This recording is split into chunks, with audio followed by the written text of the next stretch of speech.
여호수아서는 24장으로 되어 있잖아요. 그래서 1장에서 12장까지 오늘까지는 이스라엘 백성들이 가나안 땅을 정복하는 그 시점, 전쟁하고 땅을 차지하고 이러한 내용들로 구성이 되어 있고, 이제 13장 다음번부터는 13장부터 24장까지는 이제 이스라엘 백성들이 그 땅에서 이제 땅을 나눕니다. 분배하게 되고 각 지파대로 분배된 땅 속에서 살아가면서 아직 온전히 다 무찌르지 못한 그 남아있는 잔재 세력들을 조금씩 좀 물질러 가면서 그 안에서 살아가는 그들의 그 삶의 모습들을 그려놓은 것들이 이제 24장까지의 이야기들입니다.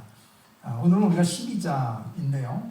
이 12장은 가나안 정복 보고서라고 할 수 있는, 이때까지 이제 전쟁한 모든 내용들을 총 정리해가지고 우리가 어떤 왕을 무찔렀고 또 우리가 어떤 곳의 땅을 차지하게 되었는지 이런 것들을 쭉 설명하고 있는 내용입니다.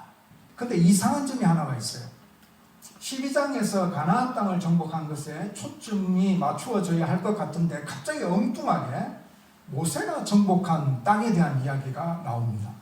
1절에서 6절까지 우리가 읽은 말씀 중에 그 내용들은 이스라엘 백성들이 요단강을 건너기 전에 요단강 동편에 있는 그 부족들을 점령한 이야기들이에요.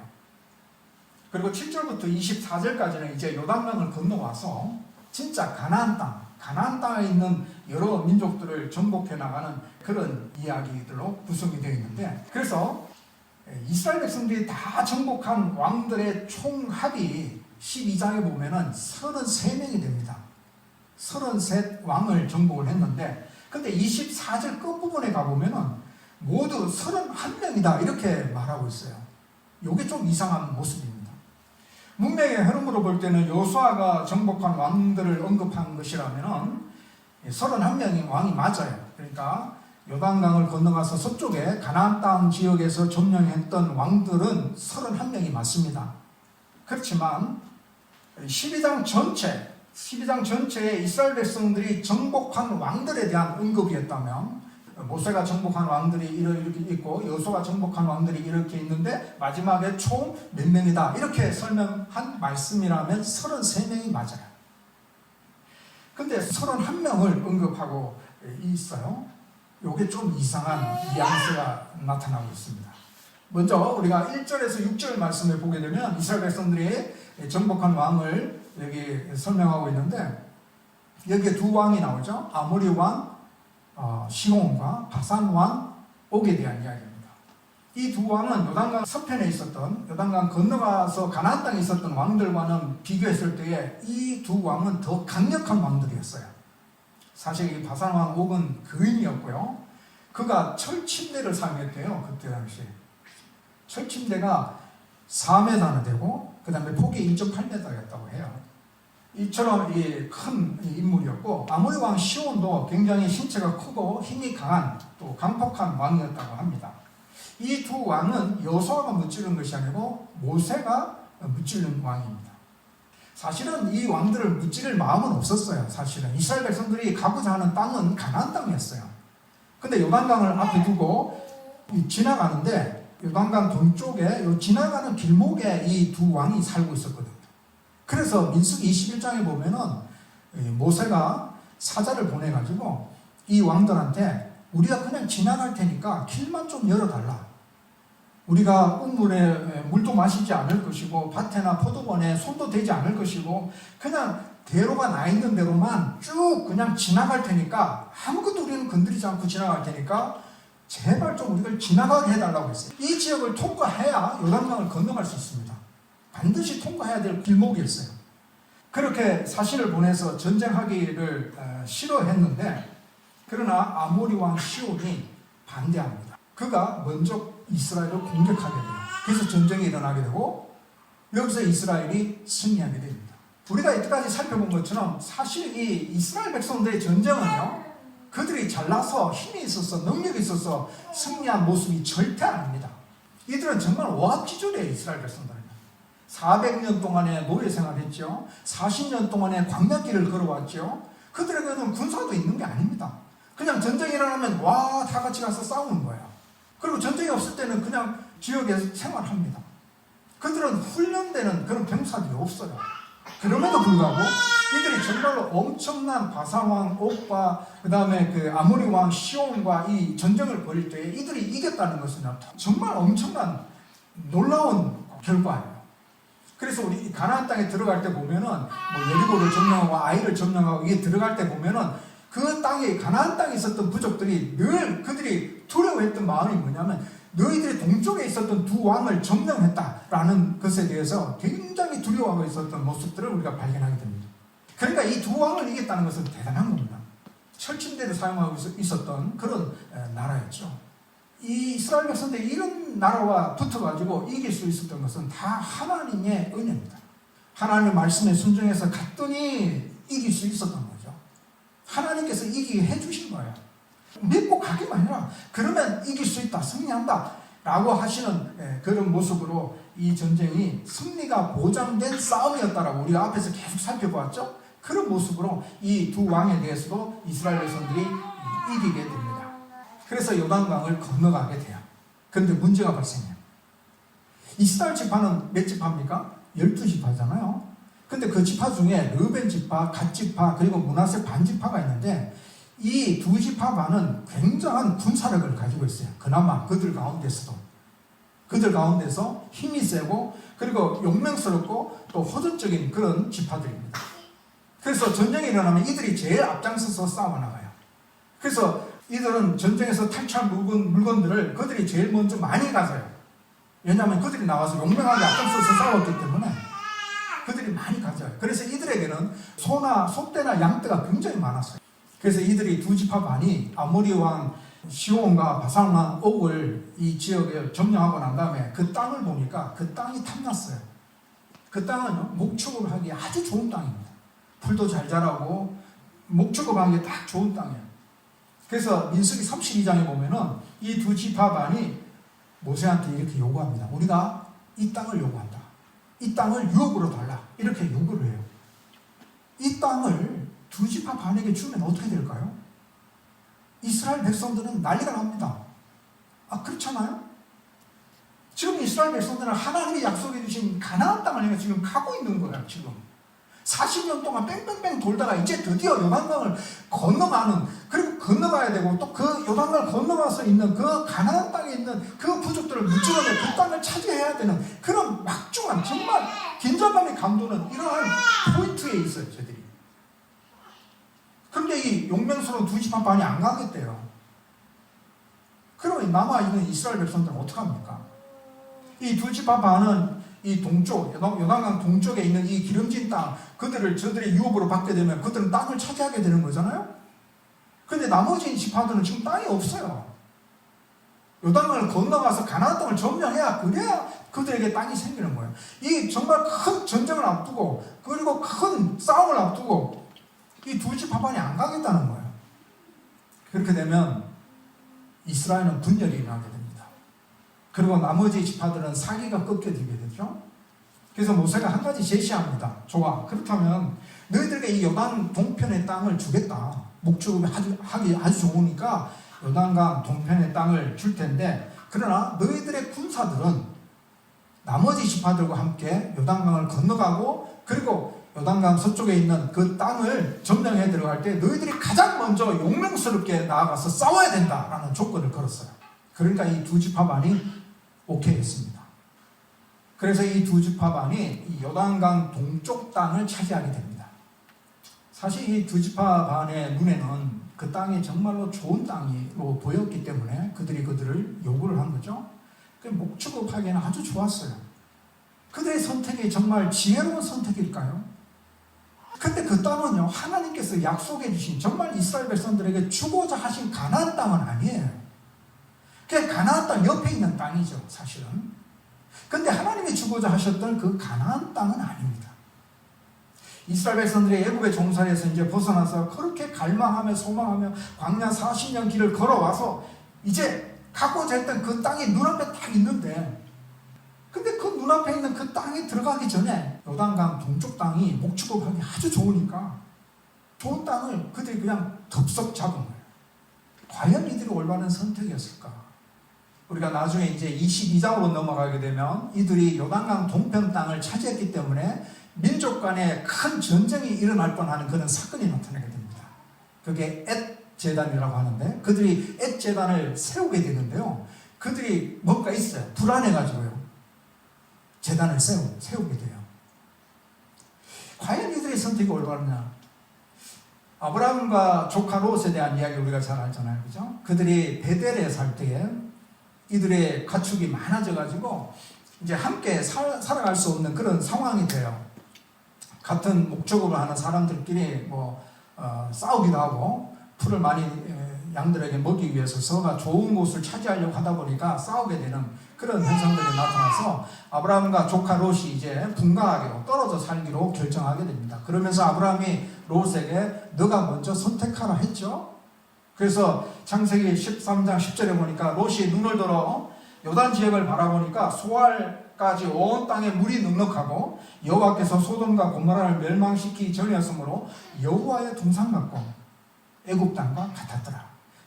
롯이 딱 바라봤을 때 이게 여호와의 동산 같고 애굽의 땅 같이 참 좋았다라고 했어요. 그래서 그가 바라보았을 때에 너무 좋은 땅이라고 생각을 했습니다. 그래서 그가 요단 지역으로 옮기게 되면서 그리고 점점 더 그 지역 주변에 있는 도시로 자꾸 옮겨가요. 롯이요. 그리고 좀 더 옮겨가면서 어디까지 가냐면 소돔이라는 도시까지 갑니다. 롯이 소돔 가서 그래서 살게 돼요. 근데 이 소돔이라는 지역은요, 창세기 13장 13절에 보니까 소돔 사람은 여호와 앞에 악하며 큰 죄인이었더라라는 말씀이 나와요. 그러니까 이 소돔성이라는 이 도시는 굉장히 제약이 많았던 도시예요. 결국에는 롯이 풍요로운 땅을 찾아서 가다 보니까 이 제약이 많은 이 땅에 소돔 땅에 롯이 살게 된 거예요. 아브라함은 헤브론을 선택하게 되었죠. 헤브론에 가서 여호와의 제단을 쌓고 거기서 아브라함은 살게 되는데 그 땅은 조금 척박한 땅이었어요. 근데 하나님의 약속해 주신 가나안 땅, 그곳이 가나안 땅이었어요. 그래서 아브라함은 거기서 떠나지 않습니다. 자, 아브라함의 선택과 롯의 선택의 차이점을 발견했어요.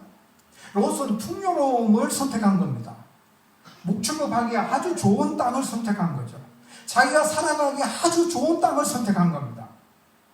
그가 그 땅이 하나님의 약속의 땅이 아니어도 상관치 않았어요. 잘만 살 수 있다면, 잘만 살 수 있는 땅이라면 좋았다라는 겁니다.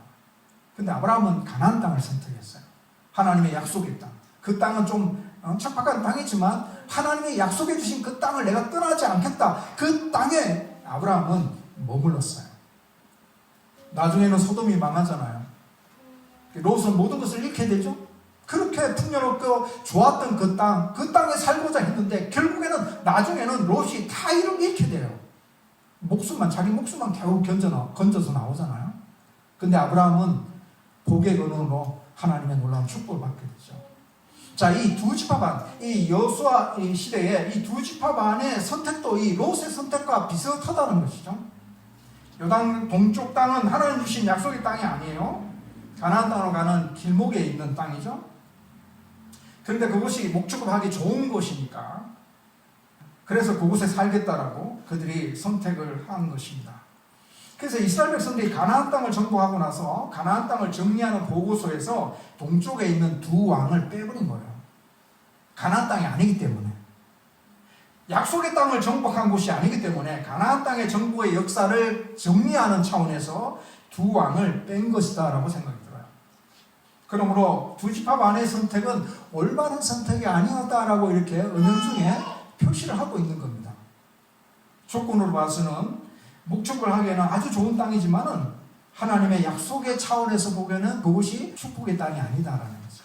그런 곳을 선택해서는 안 된다라는 이야기를 하고 있는 겁니다.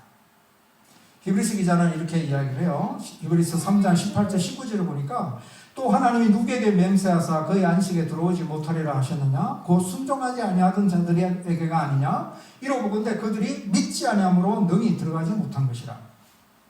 자, 안식은 하나님이 누구에게 맹세하사 그 안식에 들어오지 못하리라 하셨느냐? 이 안식은 가나안 땅을 의미합니다. 두 지파반이 가나안 땅에 들어가지 못한 것은 그들이 순종하지 않았기 때문에 그렇다는 거죠. 그들이 하나님을 믿지 못하기 때문에 그들이 가나안 땅에 못 들어갔다는 이야기입니다. 이게 무슨 말이에요? 두 집합만이 하나님의 명령에 순종했다면 그들은 가나안 땅에 갔어야 했어요. 그렇잖아요? 이스라엘 백성들이 지금 어디로 가고 있는 중이에요? 가나안 땅을 향해서 가고 있는 중이에요. 하나님이 그들을 가나안 땅으로 인도하시는 거예요. 너희들이 살 땅은 가나안 땅이라고 하나님께서 알려주시고 이끄시고 있는 중이에요. 그런데 이들은 안 가겠다는 거죠. 하나님의 명령에 순종하지 않은 거죠. 비록 가나안에 들어가는 길목에 있다 하더라도 그들은 하나님의 명령에 온전히 순종하지 않은 거죠.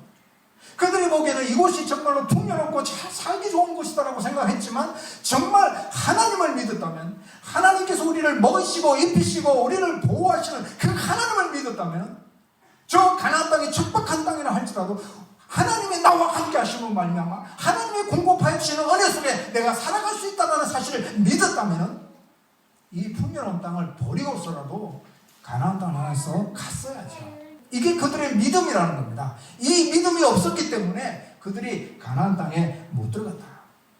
이렇게 히브리서 기자는 표현을 하고 있는 거예요. 자, 오늘은 이제 와서 이 두 집합 안에 이와 같은 선택, 또 이런 결정들을 내리는 모습들을 보면서 오늘 우리들의 신앙생활 속에 어떤 도전을 받느냐. 이 두 집합 안에 이런 선택의 모습은 육체를 따르는 그리스도인의 모습과 같다라고 생각을 해요. 바울이 말한 것은 육신에 속한 그리스도인. 예수를 믿기는 믿는데 자꾸 육체를 따라가는 겁니다. 분명히 예수 믿는데 자꾸 육체를 따라가는 거죠. 눈에 보이는 좋은 것을 자꾸 따라가는 겁니다. 하나님의 말씀, 하나님의 뜻은 자꾸 뒤로 밀어놓고 내 현실에서 내가 보기에는 가장 좋은 것들을 자꾸 선택해 나가는 거예요. 이런 신앙생활은요, 믿음의 복을 못 누려요.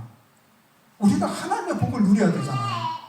우리가 하나님이 주시는 평안과 하나님이 주시는 행복과 하나님이 주시는 비전 속에 살아가는 그런 그리스도인의 모습이 되어야 되잖아요. 근데 이렇게 살아가면요, 하나님 주시는 이 복을 우리가 못 누린다니까요. 두 집합만이 가나안 땅에 들어갔어야 했는데 요단 동쪽 땅의 풍요로움을 보고 선택한 것처럼 그들은 하나님의 복을 누리지 못하는, 세상의 복을 쫓아가는, 육체를 따르는 그런 하나님의 백성의 모습들을 드러내어 주고 있다는 사실이에요. 이렇게 살면 하나님의 복을 못 누려요.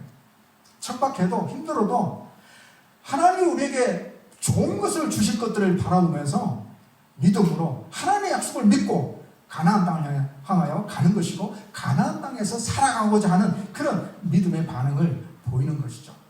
우리는 하나님의 백성으로서 하나님의 복을 누리며 살아가는 자들이에요. 우리는 하나님의 복을 누릴 수 있는 자들이에요. 하나님을 알지 못하는 자들은 하나님의 복을 누릴 수가 없지요.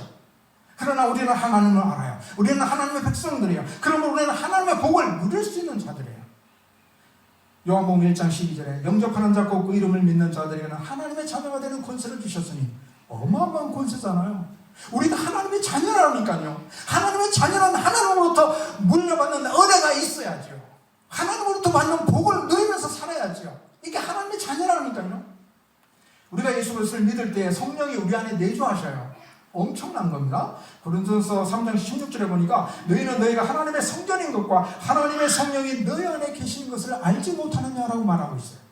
그리고 로마서 8장 9절에 보면은 만일 너희 속에 하나님의 영이 거하시면 너희가 육신에 있지 아니하고 영에 있나니 누구든지 그리스도의 영이 없으면 그리스도의 사람이 아니다. 우리가 예수 그리스도를 믿으면 성령 하나님이 우리 안에 내주하십니다. 성령 하나님이 우리 안에 내주하십니다. 그래서 우리는 성령의 역사에 귀를 기울이면서 살아가야 해요. 성령의 뜻에 순종하고자 힘써야 해요. 성령을 거스르지 아니하고 성령을 따라가는 자가 되어야 돼요. 성령을 따라가는 모습이 이스라엘 백성들이 가나안 땅에 들어가는 모습과 같아요. 하나님의 약속의 땅에 사는 것과 같아요. 거기에는 하나님의 보호하심이 있고 거기에는 하나님의 풍성한 은혜가 있어요. 하지만 성령을 따라가는 삶이 그리 쉽지는 않아요. 이 세상의 흐름은 성령을 따라가지 못하도록 방해하고 있고 육체를 따라 흘러가도록 이렇게 만들어져 있기 때문에, 그래서 성령을 따라 살아가는 것이 쉽지는 않아요. 우리가 성령을 따라 살아가려고 할 때에 계속 부딪히는 일들이 발생하죠. 갈등이 생깁니다. 육체를 따라 흘러가는 이 세상에서 성령을 따라한다는 것이 힘든데 갈라디아서 5장 17절에 이런 말씀하죠. 육체의 소욕은 성령을 거스리고 성령은 육체를 거스리는 이 둘이 서로 대적함으로 너희가 원하는 것을 하지 못하게 하려 한다. 우리가 원하는 삶이 뭡니까? 우리는 성령의 사람이니까 성령을 따라가기를 원해요. 그러나 세상은 우리를 내버려 두지 않습니다. 세상의 흐름은 성령을 따라가지 않기 때문에 그래요. 또한 우리의 타락한 본성이 아직 우리 안에 남아있거든요. 그 타락한 본성 때문에 우리가 성령을 따라가는 것이 힘들어요. 몰래 먹는 사과가 맛있다잖아요. 그게 이제 우리의 인간의 그 죄악으로 타락한 본성이 그래요. 선한 일을 하는 것보다 못된 일을 하는 게 더 쉬워요. 더 재밌어요. 그게 바로 우리의 인간의 본성이에요. 그래서 성령을 따라 살아간다는 것이 자꾸 이제 육체를 따라 살아가는 삶과 이게 자꾸 부딪히기 때문에 힘든 거죠. 근데 우리는 이겨내야죠. 왜냐? 우리는 우리 안에 성령 하나님이 내주시니까요. 그래서 좀 더 구체적으로 볼까요? 육체를 자꾸 따라가는 삶의 모습이 뭔가? 갈라디아서 5장에 보면 육체의 일은 분명하니 곧 음행, 더러운 것, 호색, 우상숭배, 추술, 원수 맺는 것, 분쟁, 시기, 분냄, 단 짓는 것, 분열, 이단, 투기, 술 취함, 방탕함, 대충 이와 같은 것들이라고 말씀하셨어요. 아시겠죠? 육체를 따라가는 이런 모습이 이런 것들이래요. 근데 성령을 따라가는 모습은 우리가 잘 아는 것처럼 성령의 열매를 맺는 모습이죠. 쉽게 말하면 사랑, 희락, 화평, 온유, 절제, 자비, 양성, 충성 이런 것들을 맺는 거예요. 그래서 자꾸 이게 부딪히는 겁니다. 이제 우리가 우리의 구체적인 삶 속에서 우리는 하나님의 백성이니까 하나님의 백성답게 살아가야죠. 그래서 하나님의 복을 누리면서 살아가기를 원해요. 그러려면 우리가 성령의 사람이니까 성령을 따라가려고 자꾸 노력을 해야 된다는 거죠. 사랑을 드러내려고 노력을 해야 돼요. 화평을 전하려고 자꾸 노력을 해야 되고요. 우리는 살아가는 순간순간마다 이런 선택의 기로에 서 있습니다. 그러므로 우리가 늘 고민하고 어떤 것들이 하나님이 기뻐하시는 일인지 어떤 것이 성령을 따라가는 삶인지 우리가 고민하면서 그렇지 나는 성령의 사람이니까 성령을 선택해야지 라고 성령의 길을 따라 살아감으로 하나님 주시는 복을 누리는 저와 여러분이 되시기를 간절히 소망합니다. 말씀을 맺겠습니다.